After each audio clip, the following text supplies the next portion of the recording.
अगर आपका बच्चा सीबीएसई बोर्ड में पढ़ता है तो ये खबर आपके लिए है। नई शिक्षा नीति यानी एनईपी 2020 के तहत सीबीएसई ने कक्षा 10 के मूल्यांकन में बड़ा बदलाव किया है। अब सिर्फ बोर्ड परीक्षा पास करना ही काफी नहीं होगा, बल्कि तीसरी भाषा यानी R3 थर्ड लैंग्वेज का स्कूल आधारित इंटरनल असेसमेंट पास करना भी अनिवार्य होगा।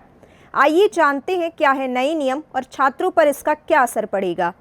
सीबीएसई ने स्पष्ट किया है कि 2027 से लेकर 28 में कक्षा 10 बोर्ड देने वाले छात्रों के लिए थर्ड लैंग्वेज का इंटरनल असेसमेंट पास करना अनिवार्य होगा। अगर कोई छात्र इस मूल्यांकन में सफल नहीं होता तो उसे 10वीं का पास सर्टिफिकेट जारी नहीं किया जाएगा, भले ही उसने बाकी विषयों में अच्छे अंक हासिल किए हों। इस नई व्यवस्था के तहत तीसरी भाषा की अलग से सीबीएसई बोर्ड परीक्षा नहीं होगी। इसका मूल्यांकन स्कूल ही प्रोजेक्ट, मौखिक परीक्षा, गतिविधियों और आंतरिक मूल्यांकन के आधार पर करेगा। सीबीएसई ने इस बदलाव के साथ R3 यानी थर्ड लैंग्वेज से जुड़े 3 अहम नियम भी लागू किए हैं।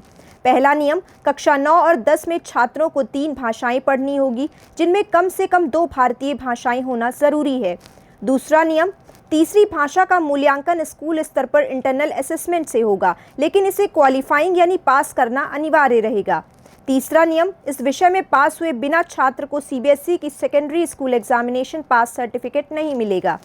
सीबीएसई का कहना है कि यह बदलाव राष्ट्रीय शिक्षा नीति 2020 के तहत बहुभाषी शिक्षा को बढ़ावा देने के लिए किया गया है। बोर्ड और एनसीईआरटी छात्रों के लिए आवश्यक अध्ययन सामग्री भी उपलब्ध कराएंगे, ताकि नई व्यवस्था को लागू करने में किसी तरह की परेशानी न हो।